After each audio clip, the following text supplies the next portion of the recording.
ona koja će obavezno pratiti svaki od tekstova. To je prva stvar. Druga stvar, kako budemo prelazili gradivom, ja ću ubacivati u učionicu opet kao in class work one kviziće gde ćete moći da zaradite bodove na aktivnost kao domaće zadatke, opet da na neki način, ne na neki način, nego da se direktno spremate za ispit. Vidjet ćemo još da li će taj format ispita, verovatno će mnogo više onda ličiti na onaj format koji na tim kvizovima budete radili. Kažem opet, budući da tek počinjemo, vidjet ćemo kako će ovo funkcionisati. Isto tako, iz vaše perspektive će verovatno mnoge od ovih stvari izgledati drugačije, pa vas molim za feedback. Znači, ono što vam se učini da vam odgovara ili da vam baš jako ne odgovara u smislu analize i samog principa rada, slobodno sugerišite. Možda ćete vi imati neke ideje kojih se ja nisam setila, kojih ćete se vi lakše setiti. Tu čisto mislim na logistiku i na format materijala koji vam ostavljam, da biste se ispremali za časove i spremali za ispit. To je prva stvar. Druga stvar, za svaki uvodni tekst koji budemo radili do sada, budući da, kao što sam rekla, u ovom semestru zaista nema puno teorije, uvek ćemo na ovom prvom času koji je predavanje uraditi jedan deo. Ja se izvinjavam, samo trenutak jedan.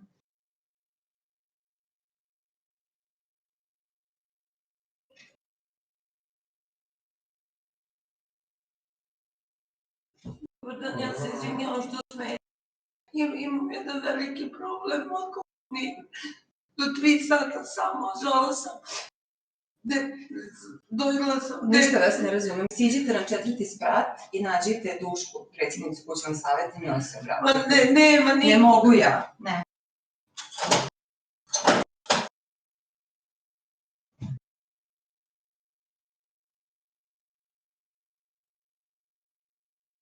Ja se izvinjavam. Da, dakle, uvijek ćemo imati kontekst koji je vezan za priču, to ćemo uraditi i danas, tako da se nekako što lakše uvedemo u onu diskusiju o kojoj treba da razgovaramo. Takođe, svaki tekst koji radimo ja ću ostaviti recimo nedelju dana unapred ili od ponedeljka za petak, tako da imate nekoliko dana da priču pročitate i da pogledate pitanja, i opet kažem, idealno bi bilo da onda pogledate i background koji ostavim i da se uvedete u priču tako što ćete na ta pitanja da odgovorite, pa ćemo onda, nadam se, moći i da diskutujemo na času. To je prva stvar. Druga stvar bi bila vezana za naša ova viđanja, odnosno za izvođenje same nastave. Ja u tom smislu imam pitanje da li je moguće povremeno, ako ne i stalno, da li možemo da spajamo grupe za seminar ili ne? To pitam zbog ostatka vašeg rasporeda. Znači, recimo ako krenemo u 9:45 sa predavanjem, da li možemo jednostavno da nastavimo seminar i da recimo završimo sve za sat i po ili 2, možda sa jednom manjom pauzom, ili moramo da se delimo na grupe zbog rasporeda? To je pre svega pitanje za ovu drugu grupu koja posle treba da dođe na seminar. Mi imamo od pola 11 do 12 predavanje drugo. Aha, ok, onda pretpostavljam da svima odgovara da raspored stoji ovako kako stoji u rasporedu i da radimo onda u nastavku seminar sa 2 grupe razdvojeno. Nije problem, možemo i tako, onda ćemo raditi tako. Samo sam htela da proverim, pošto mi se činilo da to možda ima više smisla, jer nekako kad pređemo zajedno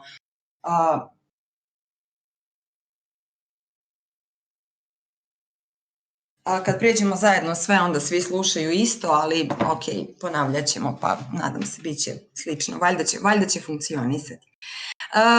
Ok, so I guess we can get started then. So what I'm sharing on the screen right now is actually just a different format of the link that I posted for you to read. As the background interpretation, like this is one possible, perhaps the most mainstream, the most popular interpretation of the story, The House of Asterion. And I don't think that we need to read through all of this right now. I mean, I'm not going to read the whole thing, but I think that we should have like a short introductory discussion that would put us into some kind of a background context for the discussion about the text. And it's really the same thing, like the slides that I've posted, and the link is slightly longer because there is a part on the postmodernism and then the symbolism related to this story in that longer text as well. So feel free, and I would encourage you to read that as well.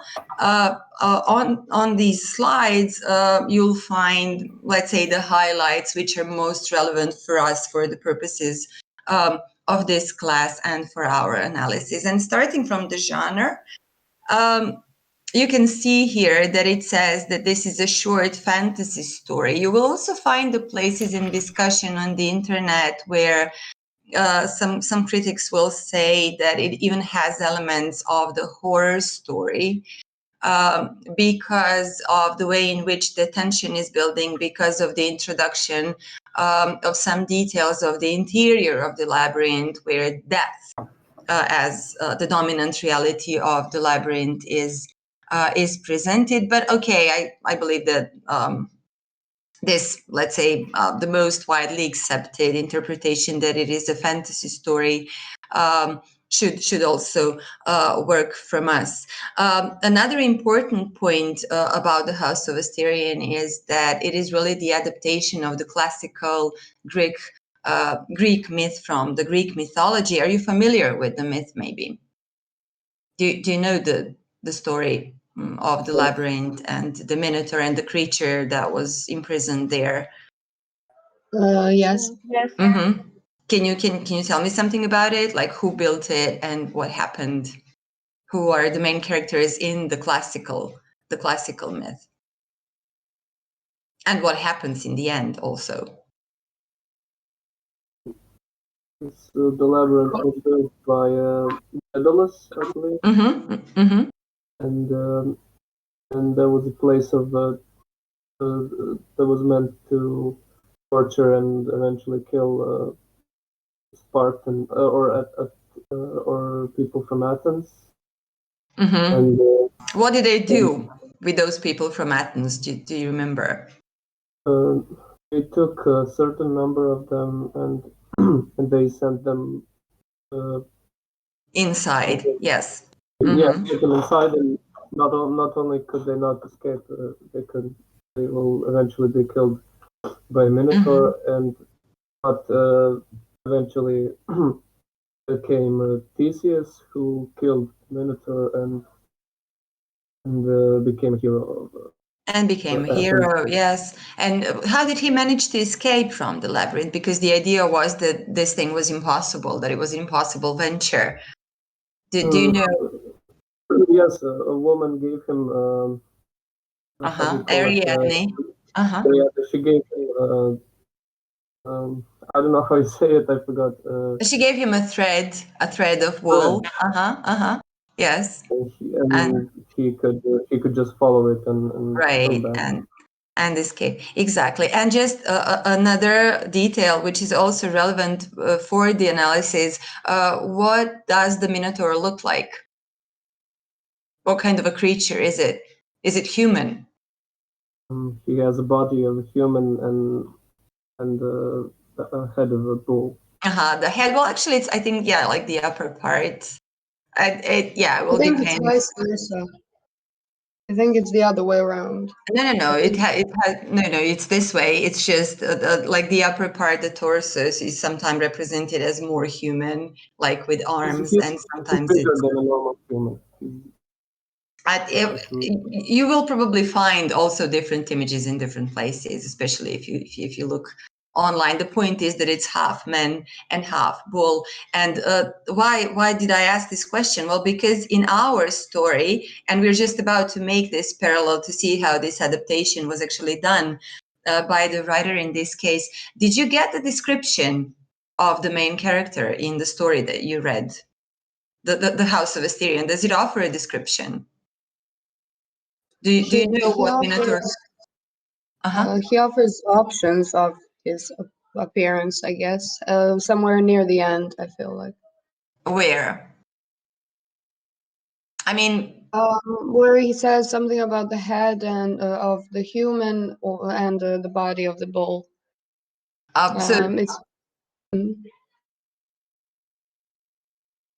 So it is a parallel. It's an obvious parallel to the myth. That's the idea. But most of the description, in terms of the physical description in the story, was actually given implicitly.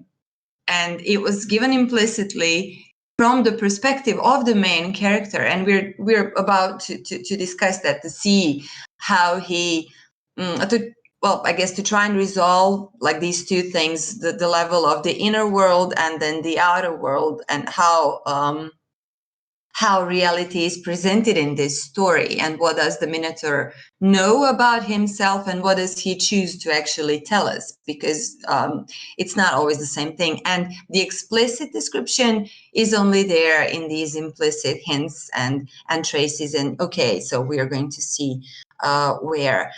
Another important bit, as we are speaking about this parallelism with the classical myth, what happens, we said that in the classical story, Theseus comes into the labyrinth and kills the beast, so to say, but Minotaur actually fights back. So it was a battle, it was a struggle. And what happens in our story? What happens in the house of Asterion? Is it the same? No, I think. Mm-hmm. Okay. Whoever wants to. I think he was fighting himself, really, because he was so stuck in this huge house that represented the whole world. That's true. But what happens in the end when somebody goes into the labyrinth and kills him? I mean, that also happens in the story. My question is, how does he react to this visitor, to this newcomer? Is it the same as in the classical version of the story, or is it different? And if it is different, then how? Did you manage to catch that? Well, there are 9 men. No. This is after 9 men. They come before. Okay, if okay, then yeah, we'll come to that then together today. There is a difference in the ending, and okay, it's very important. So we are going to resolve that then in the continuation of the class. Okay, so the symbolism is there in, I put it onto the slides. I'm not going to now read through the whole thing. Okay, the question about the plot, again, if you were to maybe just summarize the story, what would you say in like a couple of sentences? What happens in the story? And now we already gave the background of the classical story. Now we are talking about the text that we are discussing today. What would you say is the plot?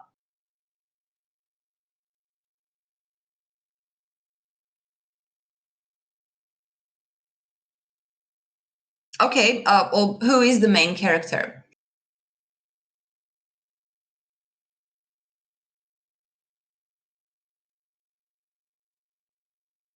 Can somebody answer the question, please? Who is the main character in the story?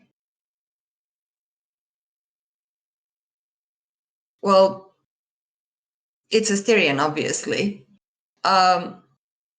And he's telling you something like the story of his life, and eventually his death as well. And the story starts with this sentence: and the queen gave birth to a child who was called Asterion. And then the rest of the text is told in which person? What is the perspective of the narration? Is it first person? First. It's first person. Okay. So apart from this introductory sentence, and the queen gave birth to a child who was called Asterion, which is, let's say, the introductory frame of the story, which is in third person, right? The story shifts into the first person. Are there any other person shifts in the story? Is everything else in the first person? Or take a look at the ending. The last sentence also The is very last sentence. Also, what happens in the last sentence? The third person shifts then to the one of Theseus speaking with Ariadne. Mm-hmm. Good. It actually shifts into a dialogue. So we would say that this introductory sentence, and the queen gave birth to a child who's called Asterion, and then this last short dialogue between Theseus and Ariadne, which is another person shift, these two constitute the frame. This is very important, the frame of the whole story. And another important point about these two sentences is that these are also, let's say, like theses or short symbols of life and death, or even more precisely, of birth and death. This is where these two moments in the life of Asterion are depicted. The first one is obvious. The first sentence, the introductory sentence, is obviously about the birth. So, and the queen gave birth to a child who was called Asterion. This is our main character. And then in the end, in this dialogue, would you believe it, Ariadne, said Theseus, the Minotaur scarcely defended himself. And this actually brings us to my previous question. How do you understand this? The Minotaur scarcely defended himself. Did he put up a fight against Theseus once he came into the labyrinth? No. No. Okay, that's very, very important. This is the difference between, let's say, Borges's adaptation of the classical myth and then the classical story itself, where Minotaur is a brute, a beast that probably even deserves, if you will, in terms of, I don't know, cosmic justice or karma or whatever, some like one of those notions, deserves to be killed. But what happens in Borges's story? Would you say that Minotaur is a simple beast? What do you learn about his character from the text? Anything that you picked up in any place? He feels, I feel like he feels entrapped in a way, and he is waiting Definitely. He feels he's waiting for someone to redeem him, and in the end, that is Theseus. To redeem him, yes, he's waiting for this person. This person is Theseus, who comes in, but he doesn't really liberate him from the labyrinth in terms of, you know, time and space. How? What is this redemption? How does he leave the labyrinth? I guess that's my question. By being killed. By being killed. Okay. So the concept of death, apart from, or the concept or the symbol of death, apart from the symbol of the labyrinth, is another crucial moment in the story. And death is actually seen as liberation here, right? As redemption and as liberation. Okay, so back to my question about the Asterion himself. What do you learn about him from the text? Just take a look at the first line. I know they accuse me of arrogance and perhaps misanthropy and perhaps of madness. Such accusations, for which I shall exact punishment in due time, are derisory. It is true that I never leave my house, but it is also true that its doors, whose numbers are infinite, are always open, and so on and so on. First of all, what is this style of narration? How would you characterize the style? What is his level of education? Is this formal? Now, in terms of the genre and the cohesion, what kind of words, what kind of vocabulary does Asterion use in his narration?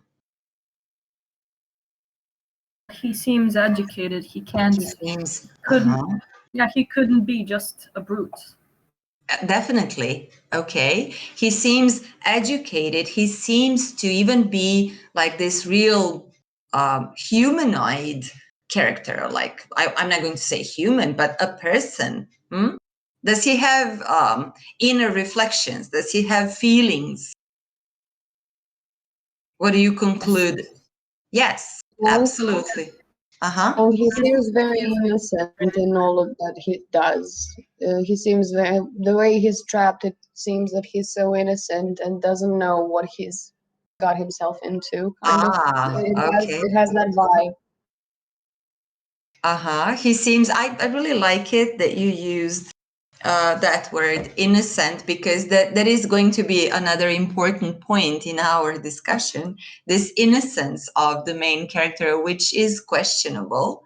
And some say, yes, that he was actually pure-hearted. Others say that he was vile. We'll come to that. Okay, the question about the level of education and the language that he uses is very, very important, because there is another bit in the story where, okay, let me maybe actually switch to the text now and just share this other window where you hopefully see the text, or I mean, you have the text in the classroom anyway, even if this doesn't work. Okay, is there any bit of information about him in the story where you can tell that his education is questionable? Let me phrase it like that. What does he say about himself in terms of his reading skills? That he never learned to read. He's illiterate. Okay, so there are going to be, this is maybe another element of irony, even paradox, if you will, in the way in which the character is built and portrayed in the story, because another important element of irony, of course, is the fact about the life, which is seen as imprisonment and punishment, and then this death, the moment in the end where when it comes, it becomes redemption and liberation, and so on. But this moment where, according to his narrative skills and inner reflections and the ways in which he puts it out forward that he is of royal origin and that he is of royal blood and that he is not of this world in terms of being more than that and higher than that and even being divinity because of his divine origin, you have this moment where he sort of inadvertently confesses that he is actually illiterate. And that means that, of course, he's not well educated. And how does he explain this fact about his literacy? Well, he says that he never cared to learn. Do you believe him? Now, coming back to this question of innocence, is this really, how do you feel about this when you read the story? Well, Is it this could really... be that he was just trying. But does he see this as a problem? How does he feel about the fact that he cannot read? Is he okay with this? Or does he maybe see it as some kind of a problem that then he's trying to find excuses for and lessen its importance? Recite. Možete reći samo gdje u tekstu je taj deo, ne mogu da nađem. Samo jedan trenutak, to je sad moja greška što nisam obeležila lines, ali ovaj prvi blok teksta, znači ovaj prvi paragraf, možda vam ostavim trenutak da ga pročitate na brzinu, sada da se podsjetite.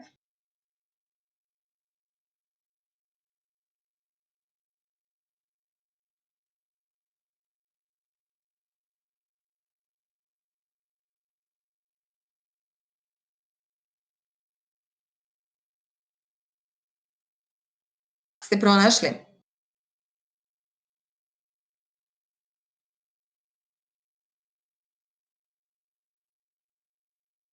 pri kraju samog ovog.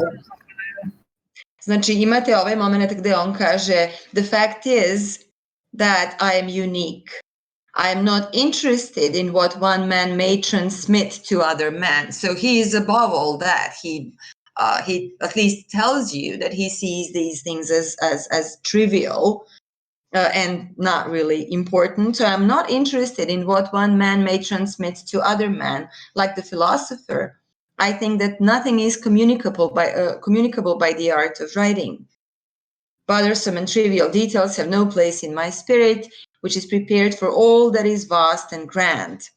I have never retained the difference between one letter and another. A certain generous impatience has not permitted that I learn to read. Sometimes I deplore this, for the nights and days are long. So at least from what he says, the only moment where he maybe regrets, let's say, the fact that he never learned how to read is because there's nothing to do in this house of his, and the nights are so long, so it will probably, shorten his lonely time if he could read something as like amusement or as a technique of falling asleep or something like that. So how do you feel about this moment in the text here? Is this honest or dishonest, and why? Well, of course, he's being dishonest, but he's too proud to admit it. That's why he's trying to find these excuses. He's explaining himself. He's basically telling us that, okay, so I don't know how to read, but it's not because I'm a beast or because I'm incapable or because I was, cast aside and nobody ever bothered to give me some attention or help with anything. It's because I am above these things, and I personally never cared about it. And that doesn't make me less of a god. But hey, the days are so long, the nights are so long, so maybe it would be a good thing if it ever happened. Again, the reason I'm pointing this is because this is the first moment of, let's say, the dishonesty of character of Asterion, which is an introductory step into the second one, which is more relevant, where he's explaining what happens to the visitors in his house. Do you remember that? Do you know what happens to them? And even more importantly, what does he say about that? What does he do with it? He seems very calm by just the way people die when they come to his house. And why? But he apparently doesn't know the reason why they're dead. They just fall, and then he has the corpses over there, That's so what he says. Again, he's contradicting himself, I guess.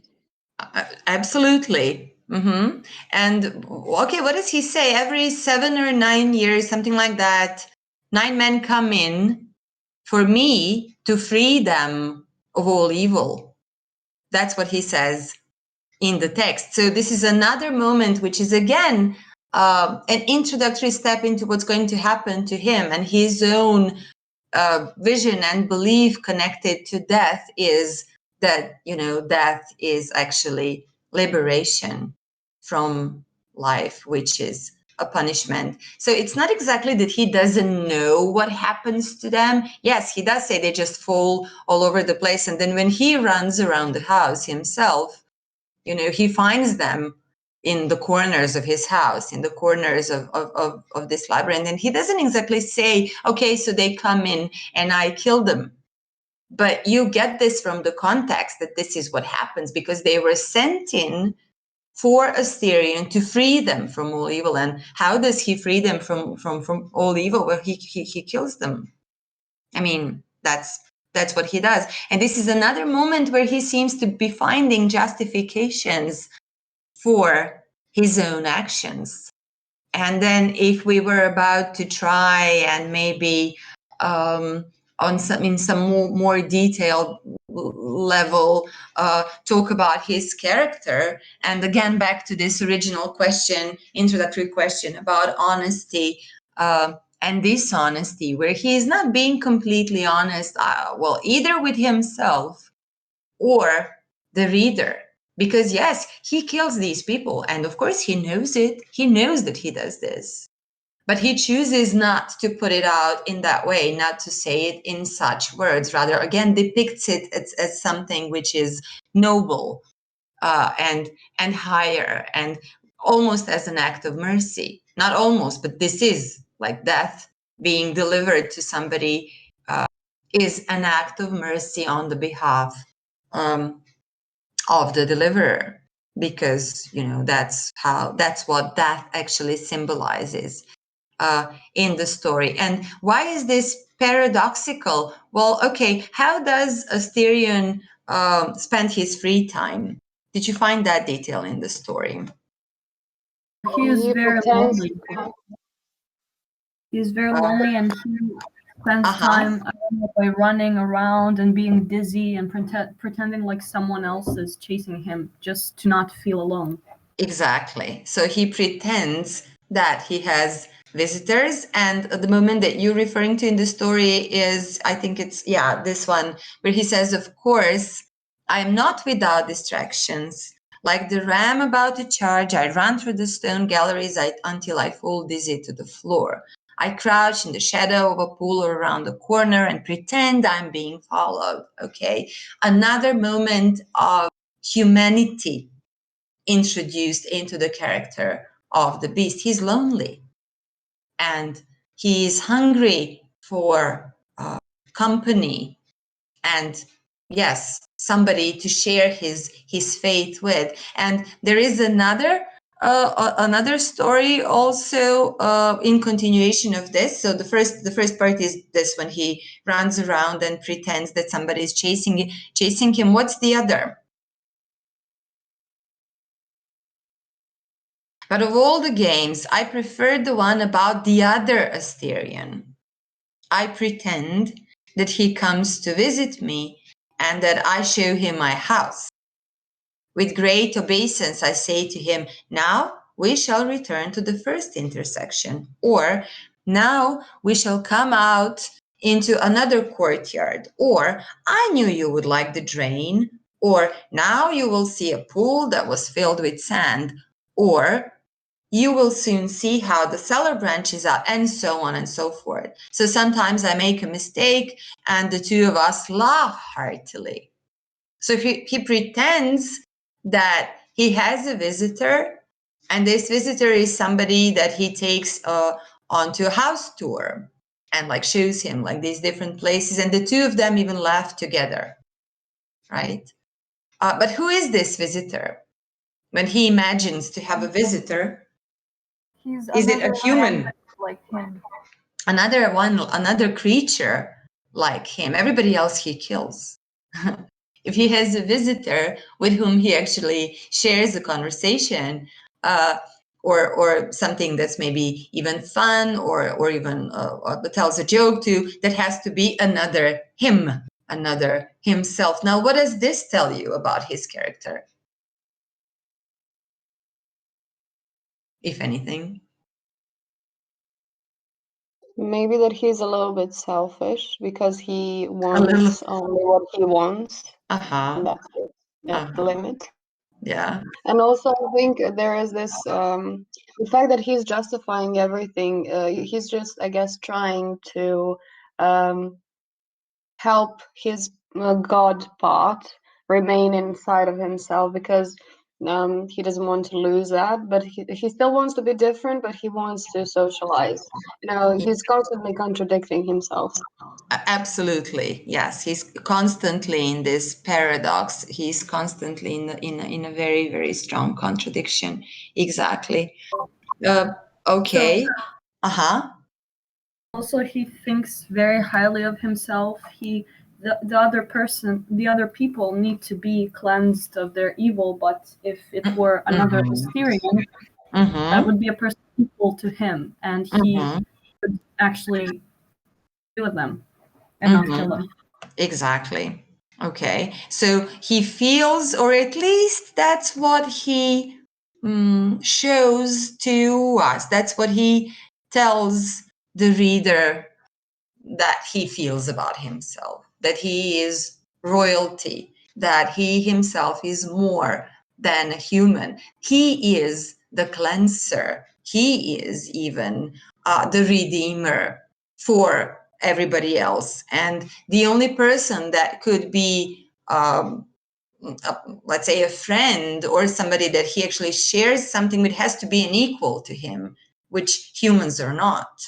Which is why he exactly introduces the story about this other, as he says, other Asterian. There is another important episode in the text where he tells us that he is actually free to leave. Another paradox, because he's waiting to be freed, he's waiting to be redeemed in death and also freed from the labyrinth, but at the same time he keeps pointing out that the doors and the windows of his house are open and that anybody could come in, and this also sort of leaves out the idea, the open idea of him being free to leave at any time, and he doesn't. Why not? Or even more precisely, in terms of a question, what happened once when he did leave the house? What happened to him? He probably wasn't accepted because he is different. Do you remember where? Can you read that part in the text, and then we can discuss it? Oh, in the beginning, I know they accuse me of arrogance and perhaps misanthropy and perhaps of madness. Okay, and then?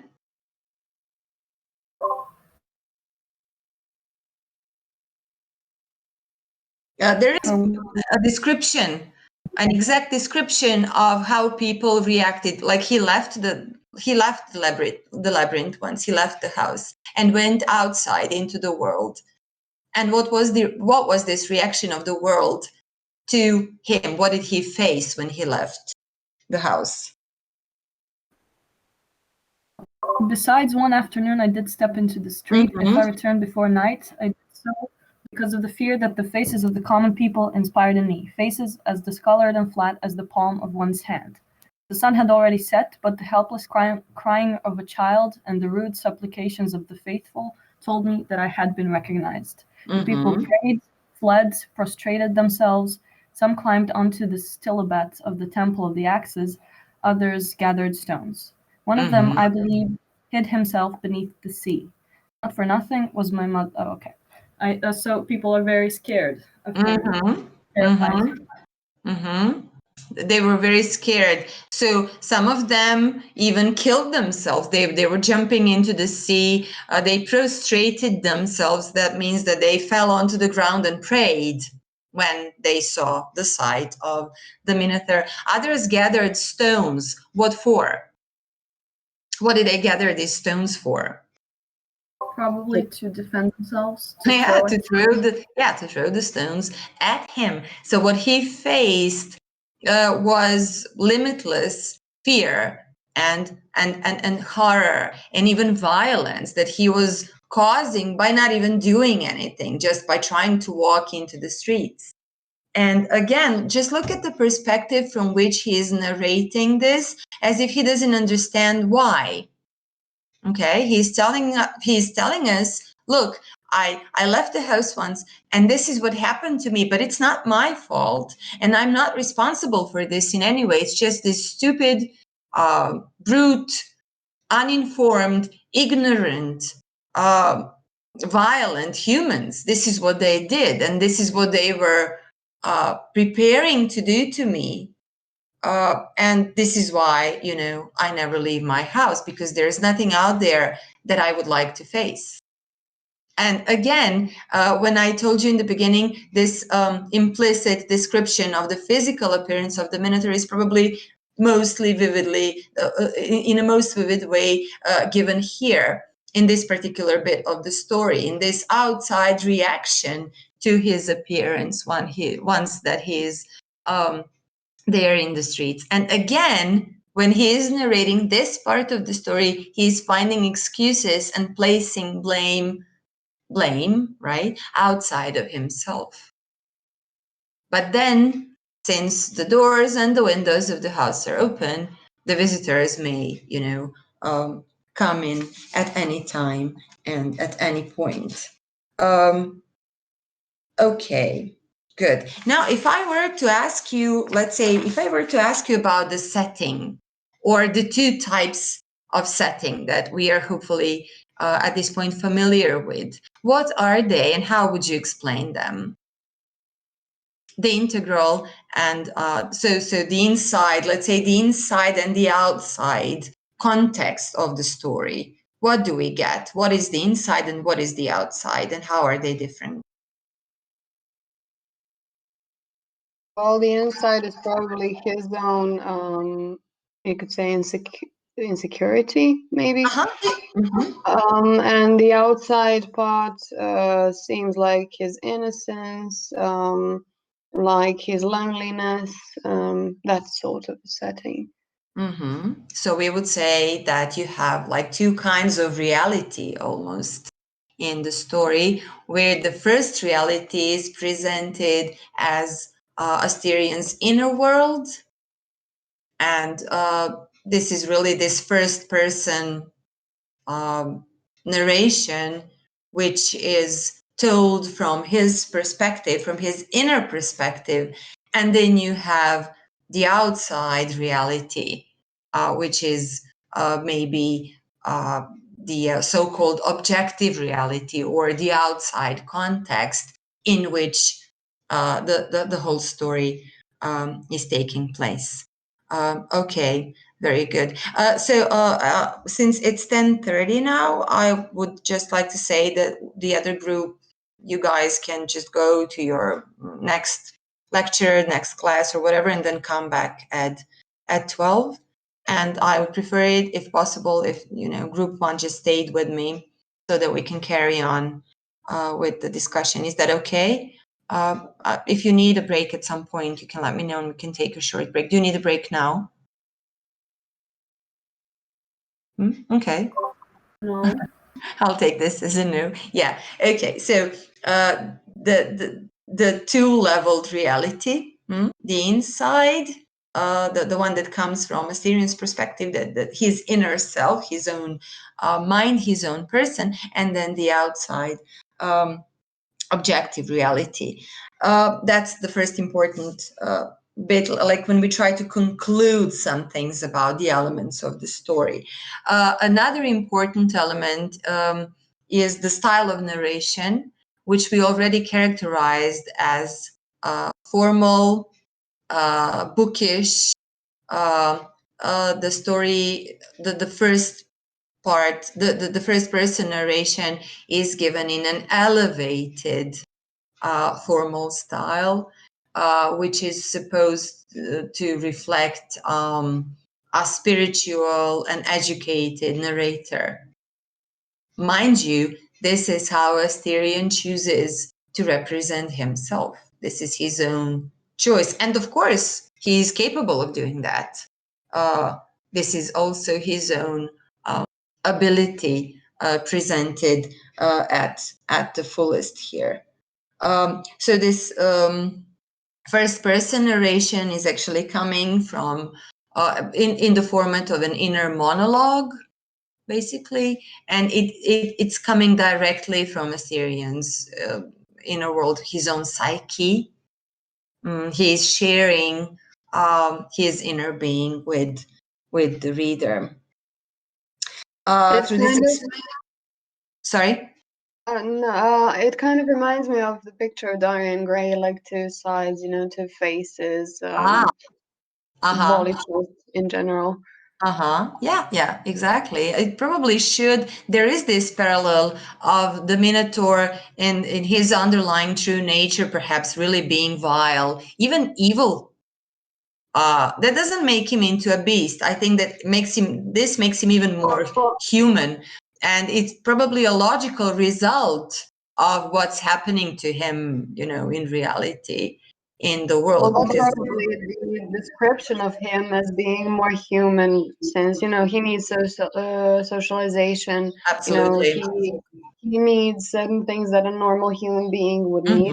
But at the same time, that half of the body that is represented as the bull kind of the part of the body, it kind of has this satanic, maybe that is what is implied, the evil, the satanic, you know. So maybe that parallel works. And this is another paradox, because on the inside he could be a gentle human, but on the outside he is a beast, and the outside then also dictates how his inside is changing, because he's constantly looking for excuses. That would also, I think, make him, I don't know, how do you feel about that? But I think that also makes him weak. Because, you know, weakness, weak people will resort to evil when they have problems that they cannot overcome. So he really lacks this nobility, this divine nobility that he promotes himself as. He lacks that. And I think that he knows it. Looks very similar to, he's like a prototype of evil people throughout the world, like Hitler, who thought he was this, I don't know, great guy who had great ideas about humanity, and he was just, as you said, weak. He just, But he's aware that he is bad, since, I mean, I'm talking about Asterion here, because he knows that he is supposed to be redeemed. So he's aware. Yeah. So he's not really, I kind of liked it that you brought in this idea, the parallelism with Hitler. Hitler is, we never use Hitler as an example, because Hitler in the textbooks on logical errors, Hitler is always an extreme example, you know, and when you use an extreme example, that kind of also concludes your argument. But yes, I think that you're halfway at least we can draw the parallel with any monstrous man that you can, Stalin, I mean, any monstrous man that you can think of. The difference here being that, but even that, you know, he's very, that's why I keep saying that he's vile. He knows what he's doing. He knows exactly what he's doing. I mean, Asterion, but he kind of, even for himself, is coming up, he's not only coming up with excuses for the reader, he's coming up with excuses. He's lying to himself as well. That's what I'm trying to say. And then he justifies all this by the fact that he knows that he's going to die, and he hopes for something better in, you know, the life after death. Yes, I'm sorry, you wanted to say something. No, okay, I interrupted you, sorry. I just wanted to say another thing about Hitler, you know, and Asterion. What's similar is the insecurity. You know, Hitler was insecure about his hand.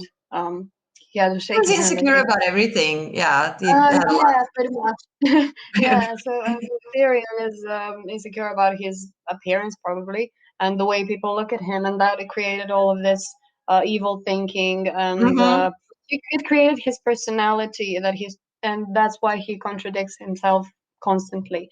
Exactly. Yeah. That's where all this weakness also sort of surfaces, where we see, you know, that he's not really a hero or a savior or a cleanser or a god, that he's just like this weak, like really weak character.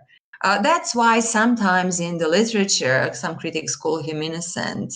But for me, again, you're entitled, really. This is an open-ended discussion, entitled to your own opinion. I don't know. I would really be interested to see if you see this innocence anywhere. Because like I worked on this text generation after generation for a while now with students, and we would always agree. Sometimes we had like these discussions where some people would disagree, but we could never actually together come to a conclusion where we would firmly agree that he was innocent. Well, maybe a victim, you know. Well, maybe he is innocent, in fact, because, you know, everyone's born without any faults, without any flaws, and without any sins. So the innocence in him is really that he was, abandoned and put in that house, right? And then when he comes out, he's all, everyone is frightened and all, and he feels rejected, and that again comes back to that rejection and insecurity, and then he becomes evil. So maybe the innocence is that in that sort of beginning of his being, maybe. Okay, I think that you're a little bit maybe confusing the concept of innocence with the concept of victimization. He is the victim, definitely the victim of the circumstances, the victim of his birth, the victim of the life, the reaction of the world towards him. But if you want to portray a character which is purely a victim, and he is a victim until the end, if you will, because he gets killed in the end, and that's the only way for him to actually save himself from the horror that he's living in.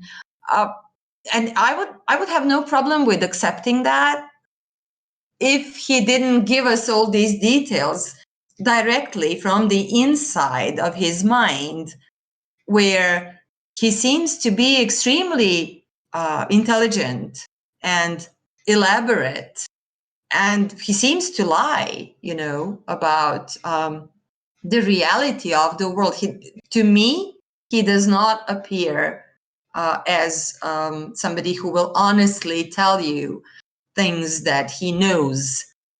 Rather, he masks them into something else that he wants them to be presented like, and he gives you this filtered presentation of his own acts, of his own self, of his own wishes, of his own desires, of his own interests, and so on. I don't think that there is anything about him there that's actually honest.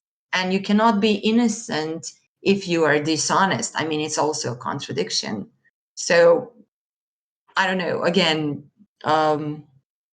you will find places where this is portrayed in a different way. But the point stays, something that's actually important for us in terms of, if you will, textual structure and how the reality of the story is built, that it's built on two levels, and that there is definitely a level of subjective reality and the level of objective reality, which is outside, and the level of the objective reality sort of encapsulates, holds within this first person description of what's going on. So there is this twofold nature of the reality in the story. Also, symbolism is always twofold, like death. What does death actually symbolize? Well, it symbolizes redemption and liberation, but at the same time, when Asterion kills his visitors, he says, these are the people that I free from all evil. He doesn't say I killed them. And again, I believe that the writer did this on purpose, showing us that he knows that death is wrong somehow, but he wants it to be what he wants it to be, and he presents it as something else. Think about it. Maybe death itself is not a bad thing, but murder is in this case. I mean, it's a moral thing, Exactly. but I think he lacks moral. He's completely he lacks it. Okay, if he lacks it, if he lacks the skill, you believe that he lacks the skill to tell right from wrong? Well, yeah, you could portray it that way. Because I think it all comes from his insecurities, but it does not justify him, because he keeps justifying himself, so I don't need to justify him anymore. No, of course not. No, it's fine. But if he doesn't know the difference, that would make him amoral, and that would actually liberate him from any kind of, responsibility. But if he really truly does not understand that murder, as you said, and good, that's a better word, that's a more precise word. If he doesn't understand that murder is wrong, then why does he constantly justify himself? And he does. He wouldn't need to offer any kind of justification or an explanation or masking up for any of his actions if he didn't know that what he's doing is wrong. Or do you disagree? Maybe he knows it's wrong, but he wants redemption for himself, so he generalized that on other people. Exactly. But that it means that he's not innocent and he's not amoral. I guess he's just that selfishness comes to mind again. Because he wants everybody to feel the way he does. That's why he wants another Assyrian to play with him, to show him his house and so on. That's where we see it. He seems very manipulative. Thank you. Yes, I would say that he's vile and manipulative. And I know I'm repeating myself now, but I think that the author, the writer, wanted us to be amused, by his character. That he was intentionally building the character of Asterion in such a way that the reader creates this new construct where you would recognize it's really a prototype, even an archetype of a villain. Maybe you could say that he's a manipulator with a damaged mind. Yeah, absolutely, we could. And we know why his mind is damaged. We can even sympathize with him in that bit. But as you said earlier, that does not offer him an excuse. This does not justify either his actions or his way of thinking. I mean, we can sympathize with everything, but does he sympathize with us, because he wants the same fate for everybody else. So if I sympathize with him, why would he sympathize with me, since he is the way he is? I don't think he's very sympathetic. I don't find his character. Exactly. I don't find his character sympathetic at all. Okay, so as I said, some literary critics have claimed before that Asterion is deluded, even naive as a child, but it seems unfair to expect him to perceive a level of reality outside of his own fictional world, as if he's incapable of understanding what's going on. So that's one part. That's one group of critics. And then there is this other group who are more on the line of thinking that he chooses the perspective that he chooses because he is arrogant and narcissistic and manipulative and vain even, and because he wants to present himself into something better that he actually is, and that he knows that he is less than he would like to be. So, I think it's a very complex. Go ahead. I think it's like a complex, because he wants to show that godly part of himself, and the royal part of himself, but he can't because he's everybody's frightened because of him. So I guess that kind of hurts him the most, the fact that he's so unique, as he says, and so special and whatnot, and nobody likes it. Nobody understands it even. Exactly. Okay, good. So when it comes to the element of the plot, again, we would say that this is a fantasy story, which is predominantly also psychological in terms of the plot and the context. So everything that happens is given from the mind of the narrator, the key narrator, who is also the main character, and the story is told in the first person, apart from the introductory sentence and the final sentence, where we shift into third person, or the author shifts into the third person to provide the frame of life and death of the main character. Now, what about these details which are told to you concerning either his own appearance or his own personal experience with the outer world? Why is that there?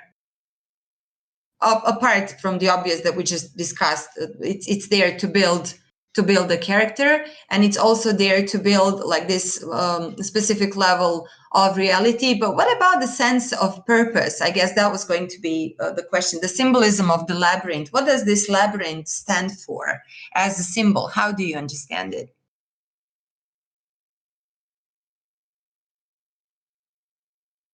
Maybe like he said in the story, like the whole world, because we are, for example, if I were to say I am so unique and I'm so special and whatnot, the rest of the world doesn't care if you're special or not. Some people will see that, but most won't. So the labyrinth is there to represent the world. Can we agree on that? The world as the world is known to the humans, to the human race, to the people.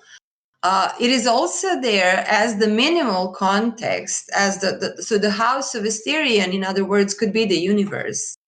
And that's also what you will find when you read literary criticism of Borges' story, that the house of Asterion is actually the universe. Now, what is the purpose of this universe? Is there a search for the purpose presented in the story? How do you feel? Does the world make sense? I guess that's my question. Is the world organized and sensible, or is it chaos and, I don't know, something else? How do you feel? What's the impression that you get from the symbol as it is presented in the story? Well, I kind of feel like his world is chaotic, and I wanted to say that I think a labyrinth can also be a symbol of this place of no escape, because exactly. he himself is entrapped, and he can only escape by being killed or by being set free. In other words. Exactly. Okay. So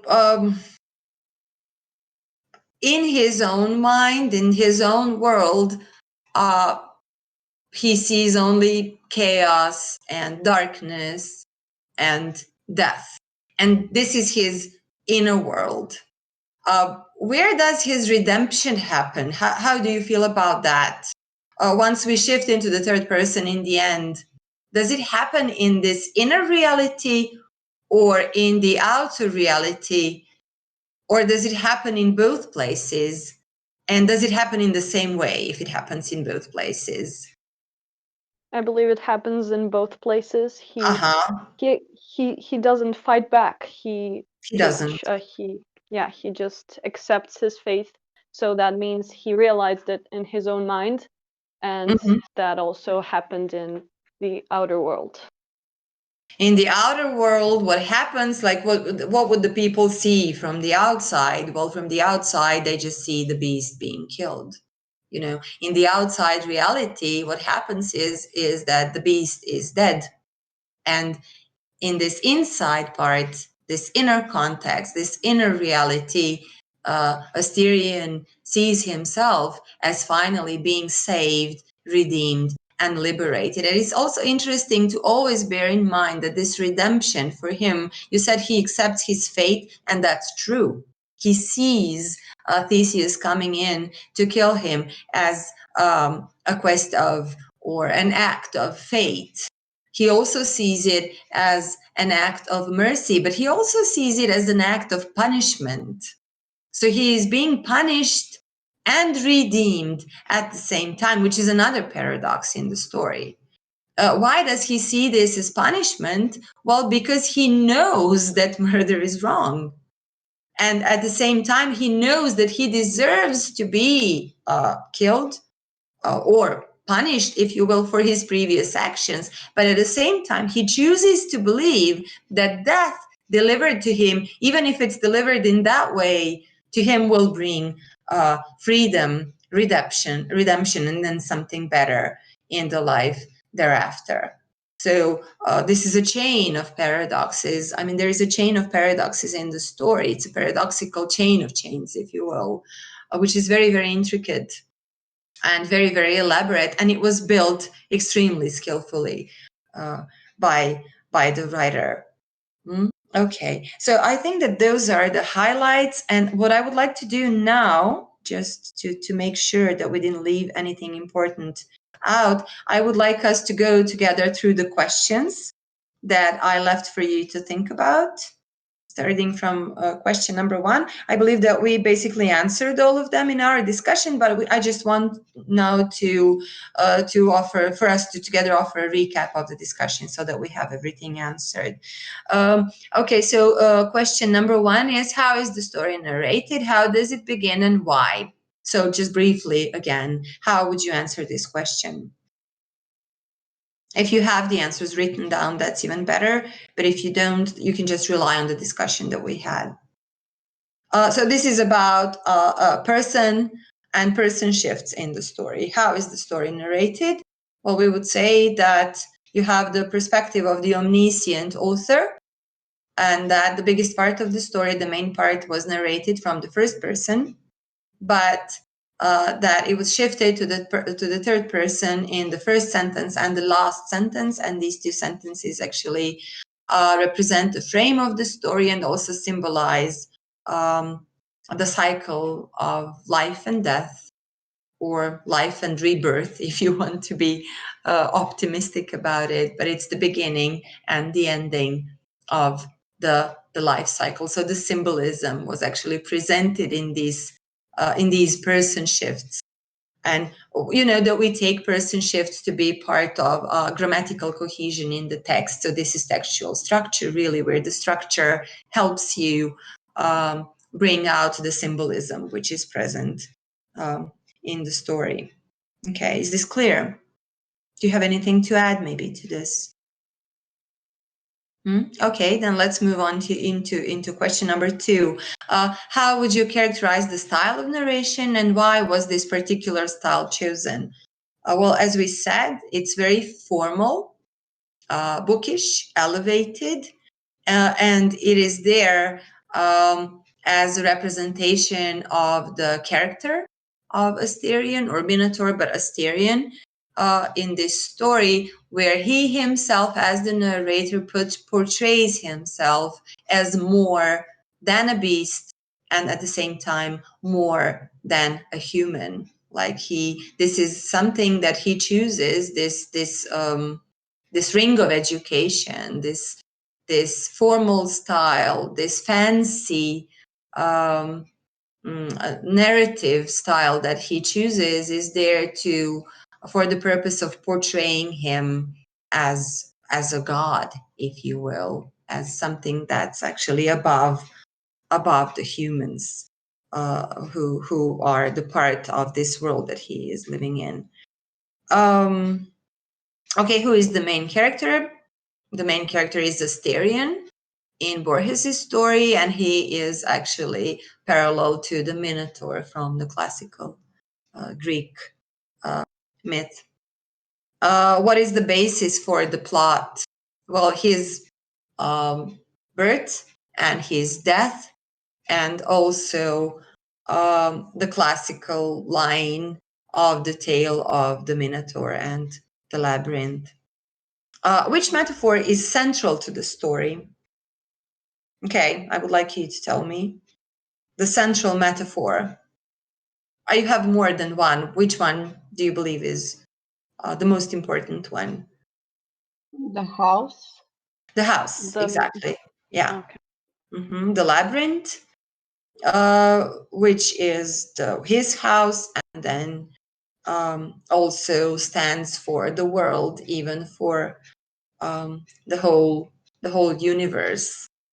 Stylistically, or the question here is, what is its stylistic purpose in the text, well, also partly to build the character of Asterion, to offer him the space to justify his action, to underline the lack of purpose in the life on Earth, in the life in this world, this lack of purpose, which actually then lets death surface as the only purpose of life and also as salvation. So it's a very dark perspective. Maybe even to make it, to modernize it a little bit. Yes, absolutely. Yes, it was recreated many times. Yes, and this is absolutely, I agree, the modernization of the myth. How is the concept of reality presented in the story? We explained that too. We said that it was twofold. So you have the inner reality and then the outer reality, where the inner reality takes up the perspective of the inner monologue and comes directly from the mind and the psyche of Asterion. And the outer reality is in third person because this is how the world actually sees him from the outside. So the outer reality also, if you want to take somebody's view, we would say it takes the view of the people. And the inner reality is viewed from the perspective of the narrator. How about redemption or salvation? What is redemption in the story? What symbolizes redemption? His death? His Death in death general. for him, but death on all levels. Death in general seems to be also salvation, because when he, if we want to say it bluntly, when he lies to us about freeing his visitors from all evil, when he kills them, this is also him presenting death as something good, something noble, something that will cleanse and redeem people from all evil. Okay, how many? Sorry. Go ahead. It kind of reminds me of, when men say, "I'm going to die in a war," at the thing to maybe keep my pride, Yes, absolutely. I agree. Okay. Anything else about this part? Okay, then moving into number 8, how many levels of the narrative or different contexts are there? Again, it's the same thing as we sort of answered this in question number 7. So you have 2 levels, which are basically, completely separate. And they're also there, like the purpose of these different levels of the context are there to represent different worlds within the given world. Different, unrelated, never to meet, never to intersect. Okay. So, and it was done quite skillfully, in terms of the writer's skill. Okay, what is the usage of the grammatical person in the story? When does it change, shift, and why? Okay, we basically, answered that when we answered question number 1. So the perspective shift is there both for the purposes of the symbols employed and for the purposes of building the main character. Okay, do you remember we listed them? Can you repeat them now? What are the elements of irony in the text? What are these ironic moments? Irony and paradox. Which when he says that that they just fall, that he didn't kill them, that he freed them of evil, probably that. Okay, what else? Yeah, there is one. There's more. Okay, remember when we can't come out of the house even though the windows and doors are open? Yes, exactly. So he is being imprisoned in the place that he is free to flee from whenever he wants. But he never does this. This is also, it's very strong. It's very strong, ironic. It's a very strong paradox and this ironic moment. Also, when he portrays his own character, where he is at the same time a divinely talented narrator, skillful with words, skillful with psychology, if you will, like, because he is such a skilled manipulator, but at the same time, he is illiterate. He doesn't know how to read. It's also hugely ironic. And the irony is strongly rooted in the context. The irony of life and death also, obviously, which shifts away from how life and death are viewed in Christian religion, for example, or just in everyday life of the people. It's completely shifted or completely turned upside down in his own perspective. Okay. The question number 11 about this between the lines content. The most important moment that I was aiming for with this question is the physical appearance, or if you will, the whole character of Asterion, the way in which it is portrayed. So all these moments of manipulation that he plays on the reader, and whether we buy this or not. That's the first part. And then the second part is about his physical description, which is not given explicitly. It's between the lines. And we learn from the symbolism, and we learn from the intertext. We learn from our own background knowledge, the parallelism to the classical Greek myth. We basically learn these things that we need to know about Asterion. We learn that he's actually Minotaur, and that helps us recreate the full context of the story. So a lot of the important information is given implicitly. That's the point. And in question number 12, when it comes to the intertext, for us, and I think I started from this story, we are going to continue talking about intertextuality in the upcoming lessons. The intertext for us today was knowing the myth, like having this background knowledge about the classical version of the story, and then being able to rely on this background knowledge to interpret, as somebody said earlier, this modernized version, this symbolic version, and also this altered, in a lot of the important moments, the altered version of the myth that we were dealing with. So remember the definition of the intertext. We always say that the intertext is some kind of interaction of the previous text or the previous knowledge about the text with the one that we are analyzing currently. And in this case, it hugely helps. And it would probably be impossible to understand both the symbolism and the message of the story, or even to have some kind of a construct to be a constructive reader, if we didn't have this intertextual knowledge that the writer himself was actually coming from. So this is a very good example of how that works, and we are going to have more in our lessons, which will come. Okay, did I skip anything? Is there anything else that you may want to add to this part of the discussion, or to this discussion about the questions, or anything at all concerning the story? Did you like the story? How did you feel about it? By the way, this is not, I didn't just take out the part, this is the original story. This is the whole thing. So it's very short. How did it make you feel? Uh-huh. Yeah, it looked like an essay first, and then I realized it's a fantasy story. Well, I like Borges anyway, so I feel like his works are just very, deeply thought through. There's a lot of symbolism.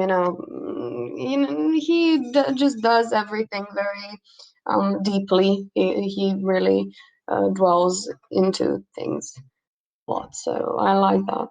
It felt it felt like a labyrinth, because I didn't get whether he's innocent, whether he's not. And now that we discussed, now I have a bigger picture of it all. This is also a good illustration of what makes Borges such a great writer, because there's only so many people that can tell you such a huge number of important things in such a short format, you know. And the story is extremely compact and it's very visual. That's another thing that's probably important to stress here, that it's very visual in terms of you seeing things as they are presented in the narration. It's extremely vivid. And again, it operates on so many levels that it really makes you think. It's one of my, I personally really like it. It's one of my all-time favorite short stories, and I really like discussing it with students because although it's extremely complex, it's also extremely straightforward. I don't think that it's very difficult, you don't have to ponder. All you need to do is just, immerse yourself a little and get engaged with the text, and the answers will just surface on their own. Which is another wonderful thing about Borges, because he doesn't tell you anything and then he also tells you everything at the same time. And I believe that this really sticks with the reader. So that's what makes it so wonderful. Okay, well, anyway, now that we've done this, I'm going to conclude the class for today, to conclude the discussion, but I would really encourage you to maybe exchange some material. You can use class comments to do that.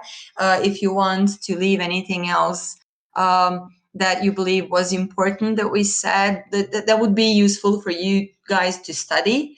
And what I'm going to do is I'm going to, after the other class that I'm going to have today, I'm going to summarize the discussion and leave for you one-page summary of the discussion of the text, so that once that we cover a lot of text throughout the semester, you can come back to these things and read them, and that should help you also, I guess, study and have a clearer overview and prepare for the exam. And we're going to be doing that. I'll be leaving like the summary of the discussion every time after we finish a certain text. So I'm going to do that as well for this one. Okay, fine. If there's nothing else, then I would like to thank you for the discussion today. It really didn't go so bad. Hopefully it's going to get better and better as we progress. And yes, I'm going to probably over the weekend, but you don't have to do it over the weekend, but when I find the time, but probably at some point before Monday, I'm going to, or on Monday at the latest, I'm going to leave the next text for you to read that we're going to cover next Friday. And that's it. I think I'll see you then, same time, same place. Stay safe, stay healthy. Da, slušam. Hoćemo li imati ovakvu analizu na ispitu ili nešto? To je ono što sam spomenula na početku, a zapravo da, dakle ispiti će biti analize odlomaka i 99,9% obično se rade analize 2 odlomka, kraća, recimo sa po 5, 6, 7 pitanja i jedan kratak teorijski deo. Znači ispit izgleda tako što imate pregled teorije na isti način na koji ste imali u prvom semestru i onda imate 2 odlomka gde treba da se odgovori na neka pitanja. Najverovatnije će vam tekstovi biti poznati, dakle na ispitu će biti delovi poznatih tekstova, ili će biti jedan poznat i jedan novi, ali formatirano tako da može da zaključci mogu da se izvedu, ćemo raditi analize uvek manje više na isti način i mislim da će jedan deo tih pitanja, da neće biti, do sad su uvek na ispitu u letnjem semestru su bila otvorena pitanja, dakle ovako kako ih sad diskutujemo, ali mislim da budući da ćemo imati te kvizove za domaće zadatke, da će jedan deo biti višestruki odgovori, tako da vam se, da tako kažem, negde olakša i spremanje ispita i polaganje ispita, zato što stvarno smo osuđeni da radimo na ovakav način i meni je negde cilj da vas naučim da razmišljate o tekstu i da to što naučite sada od te mehanike teksta i primene mehanike teksta u književnoj analizi vam kasnije bude od koristi. Nije mi cilj mučim na ispitu. Tako da, mislim, bit će ovako i bit će maksimalno prilagođeno u formatu, tako da možete da se spremite i zapravo ličit će, ispit će, analiza teksta na ispitu će biti ista kao ona koju radimo na času. Eto, onako, u najkraćem. Pošto ćemo raditi različite tipove tekstova, kad budemo prošli jedan deo tekstova, razgovarat ćemo o tome ponovo kako će to tačno biti formatirano, ali da, maksimalno će se oslanjati na ono kako budemo radili pre svega na ovim časovima seminara.